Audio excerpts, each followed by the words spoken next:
Kone peke o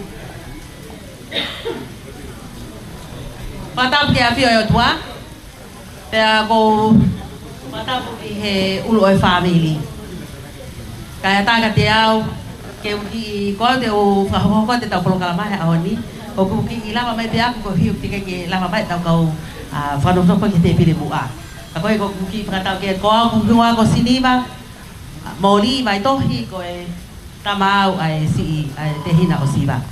Pea o he ni he ahon ki whewhatu ki a maa siva.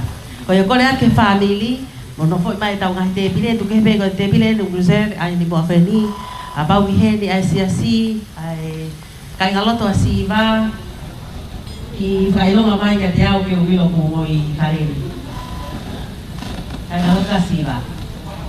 O kui, ane te ko si itua e whakatau, Pea koe tai si pe me hen ko tau kamata, ko tau lama mai pe ko tau kamatai. Tau te piri mua, iai ai whakau plega mai whakau malolo, iai pe me whahuai.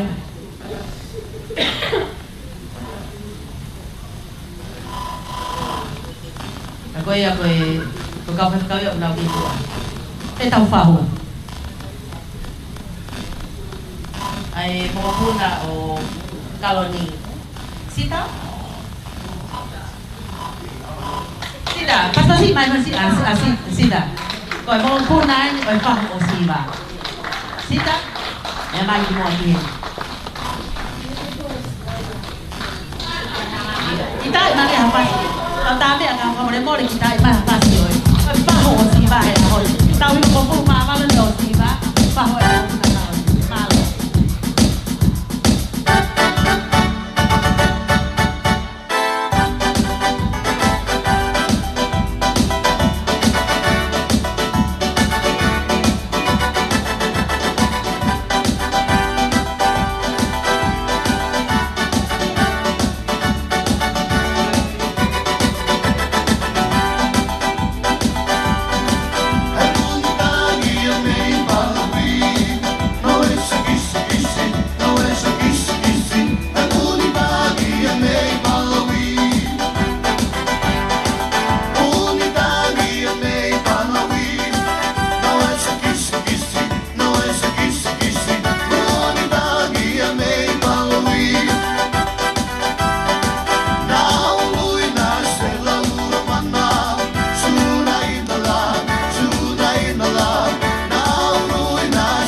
Ko na pigi family, pamone bole lahi no bete bile. Pamamo po mai tau tol ke te bile. Konela mame pe ka fa kami tua.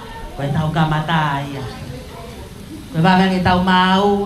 Ba ngi ya tau ka man. An tau hi malu. Ke tau mana tu i mau pe. Oku na fa ni ko fu lo lo a. Ia te ia.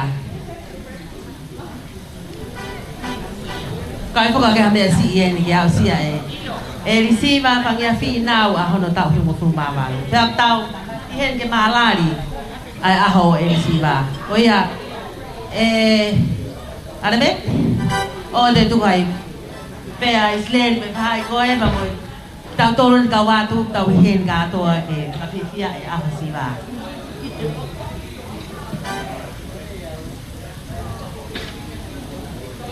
Malo. DJ, tentu ko iba aqui foi iba lagi.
Sorry, what would you say?